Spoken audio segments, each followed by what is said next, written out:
Hi, everybody. Welcome to Humanities 115, Critical Thinking. I'm Sandy Oliver. I'm going to be your instructor for this section this semester, and we're going to walk through the syllabus and such like we would do if we were sitting in class on the first day. So if you haven't printed it out or you don't have it near you on your device, go ahead and pause me and then do that and come back, okay? So I'm going to walk through the normal first day syllabus stuff and a few extra things so that we can all get started and do this well.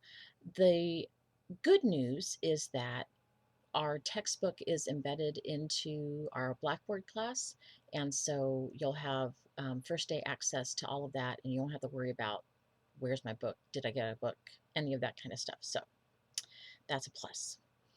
Yes, this is Humanities 115, sorry. And a couple of things. This is a regular, what they term a lecture class. So I have videos for every chapter and all the major assignments and a few other things just to make sure you're on the right track. And so this particular video, of course, is your first day guide. I also have one that is called Weekly Work, and the weekly work video will be helpful to get you kind of oriented to what I'm having you do every time. It's not horrible or anything like that. It's a good thing for you to have backup so that you know exactly what you're supposed to be doing. Okay, so I'm Sandy Oliver. I don't have an office on campus because I'm an adjunct, and I'm rarely on campus because I teach online all the time. So, my husband, though, David Oliver, is a networking instructor over in Wilson, and he has an office. And if you really have to leave something for me, that's where you put it. Um, so he's in Wilson 2048. I because I'm an adjunct and I don't have an office on campus, I don't have an office phone number. And JCC really frowns on people not using the official um, modes of communication. And so your best and really only way to get a hold of me is through email. Please use your JCC email, um, and I will respond to your JCC email. So that's a good reason to have it all set up and ready. I will return emails at the longest the next day. Most of the time, I return them as soon as I see them, and they are important. You know, you have a question, you have a problem, something's not working right.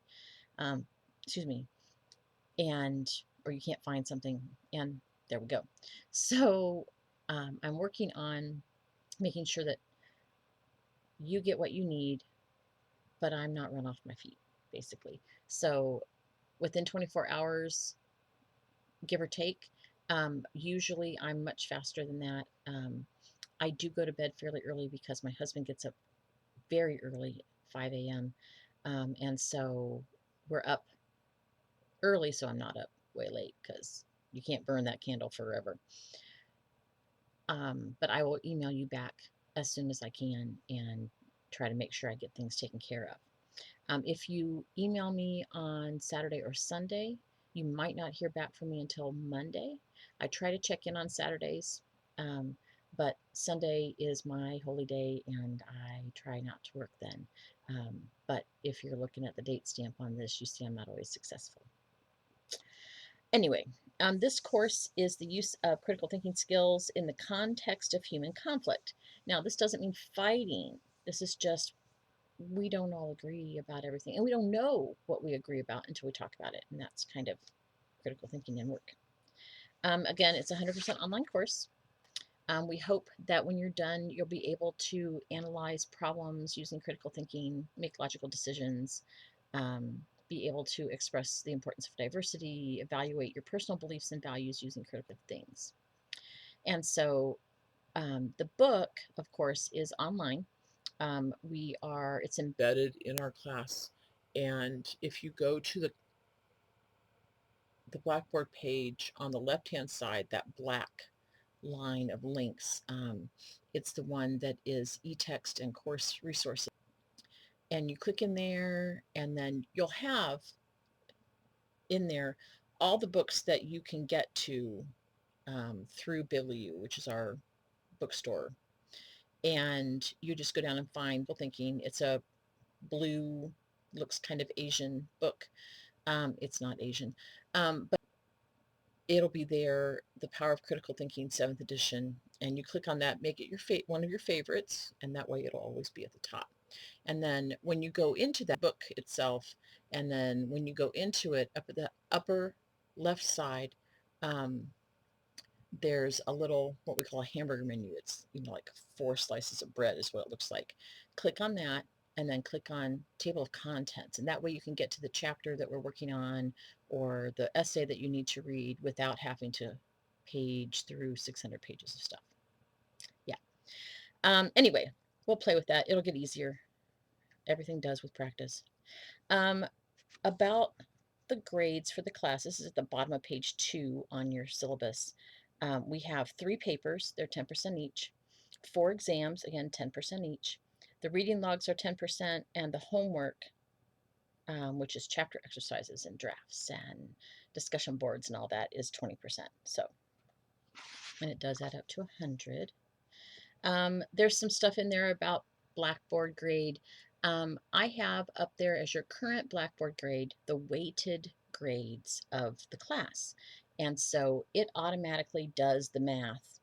And as much as you are up to date with your work, things are turned in on time, you're all good, it's really, really close. And the reason it can't be 100% correct is because of the way the algorithm works. It won't be 100% correct until we get to the very end of class, because then it'll have all the pieces and all of that. Until then, it's correct. It's very close, usually within 2 or 3 hundredths of 2 or 3 tenths of a point. Sorry. And so it'll say you have, say, 91.5. Well, you could have a 92. You could have a high 90. Okay, so not such a big deal. The only time it ends up being a little bit funny is when it's right there at the edge. All those 99s, if it's an 89.2.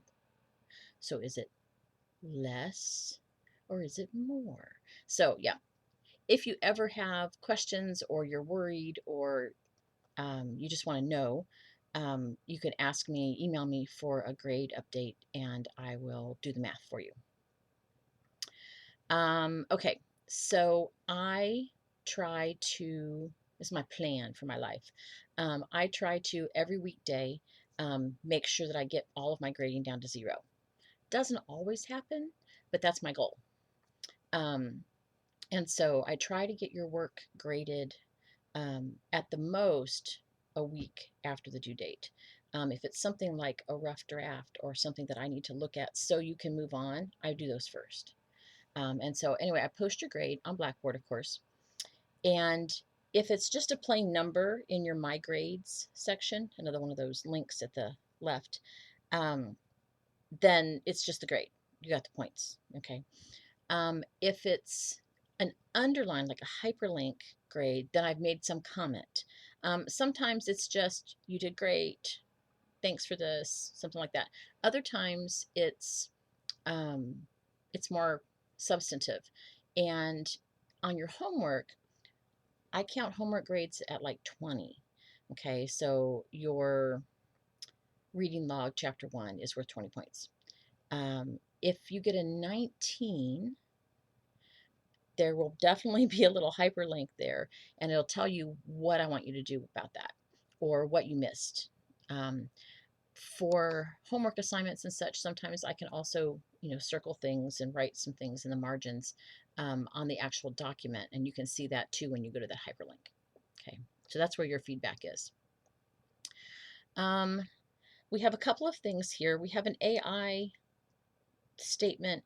Basically, you are not permitted to use an AI to help you with your homework or to do your homework for you. That's cheating. Okay. And so don't do that. If I find out, and that's not a challenge really, if I find out, then the least that will happen is you get a 0 for that assignment. And,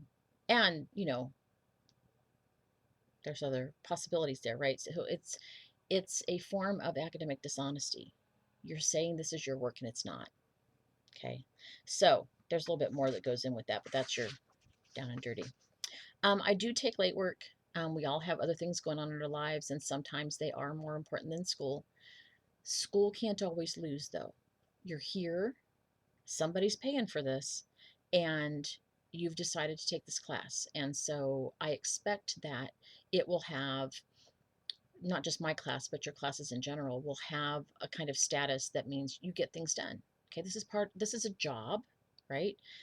Whether it's full time or part time or college and high school and all of that, you have a commitment. And so I expect that you're going to meet that commitment. But I do know that life gets in the way sometimes, and that's okay. Let me know. And if you ask for an extension, I will most of the time grant that. I prefer that you ask before things are due and not like at 11:58 as opposed to 11:59.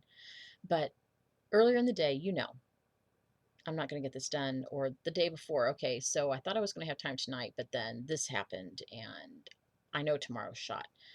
Could I have until Saturday to get it done? Great, no problem. And so then your work won't lose points that way, and you're still eligible for extra credit if there is any, and all of that. So if your assignment is late, though, say you're booming along and you totally space doing your humanities homework. Okay, happens. You're going to lose 10% on that particular assignment. And so if it's a homework assignment and it's 20 points, then you're only going to be able to get 18. It's just how it works. Now, I do not offer extra credit assignments, but I do extra credit for extra work. So on, say, the reading logs, they're supposed to be a page apiece. If you do 2 pages, you'll get the extra credit. If you do more in-depth things, then you'll get the extra credit. Same thing for um, rough drafts and reading logs and discussion boards. All of those can get the 10% extra credit. Exams, especially when we have ones with many essays and they all have at least one, little 2-paragraph guy. But those get extra credit, extra explanation. Okay, so extra credit for extra work, up to 10% of the total. So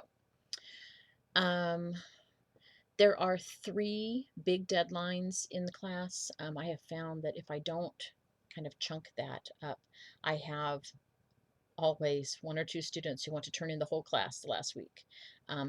First of all, that's not fair to me. That's a lot to grade. Second of all, it's not fair to you. It's not really done you any good to have all this stuff in. It's just points.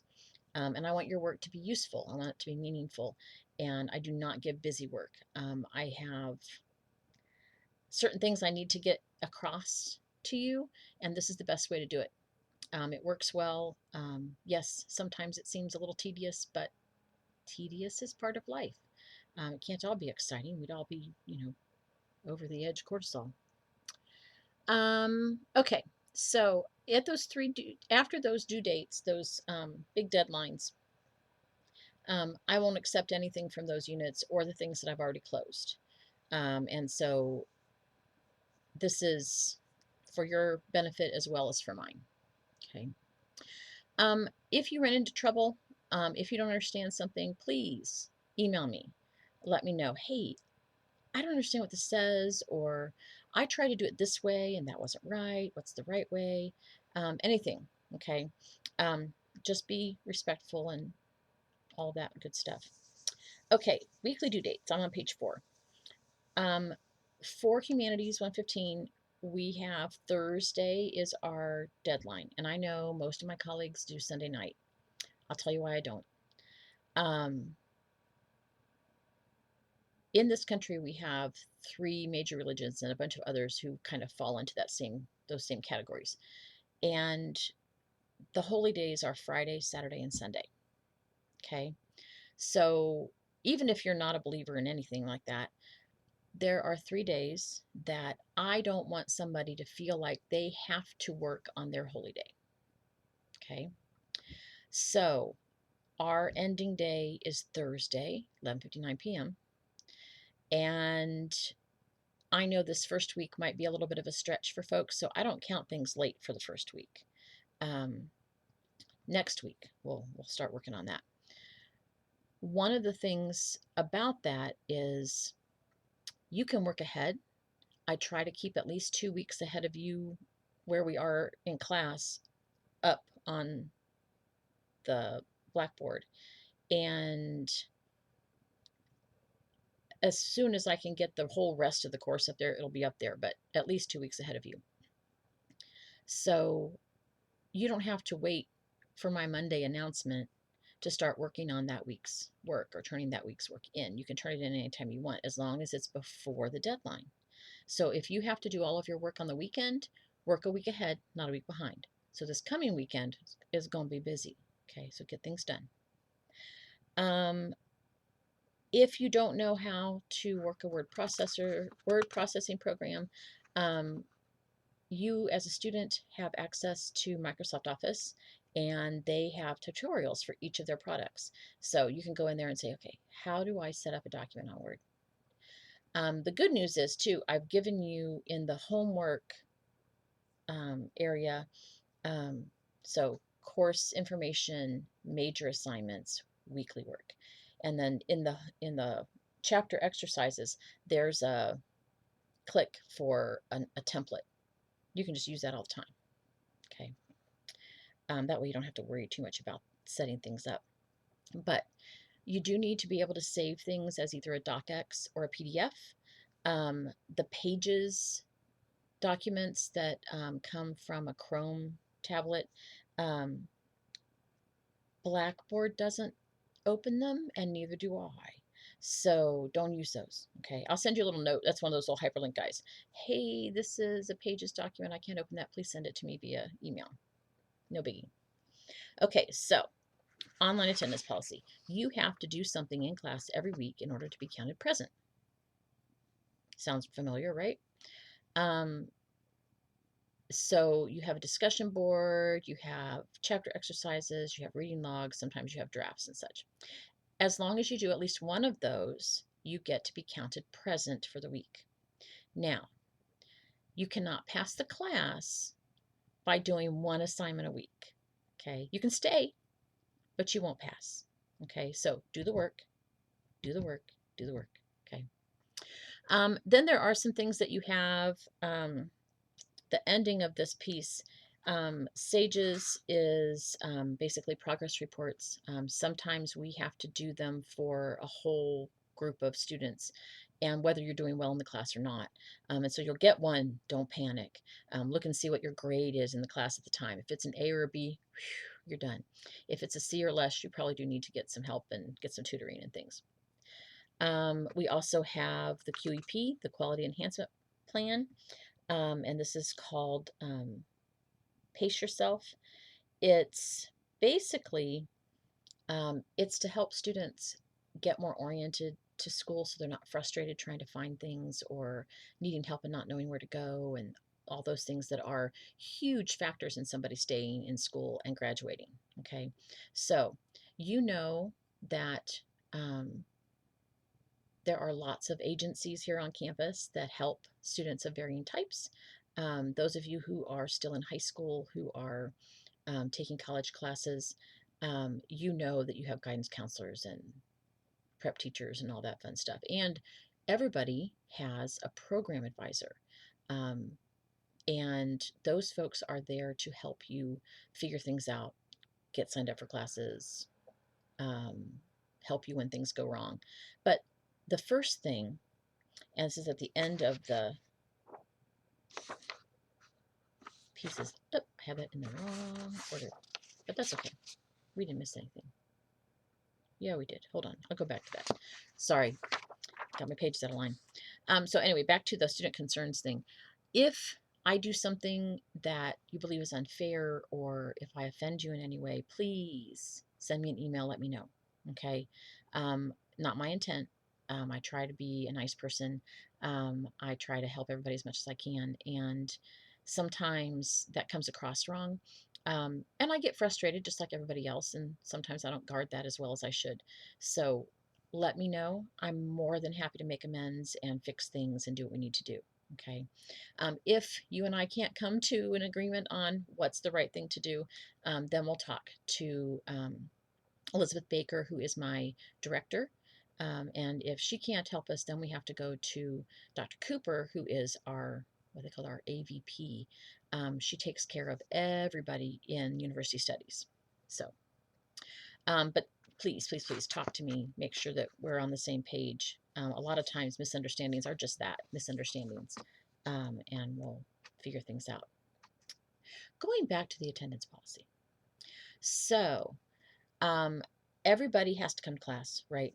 And by coming to class as an online student means you turn something in every week. And I talked about you can't pass unless you do more of the work than just one thing, especially the major assignments, tests, and papers. So for us, if you miss more than 2 weeks of classes, means you don't give me anything for 2 weeks. And these don't have to be 2 weeks in a row. Okay, so keep track. Figure out what you're doing here, and kind of be big people.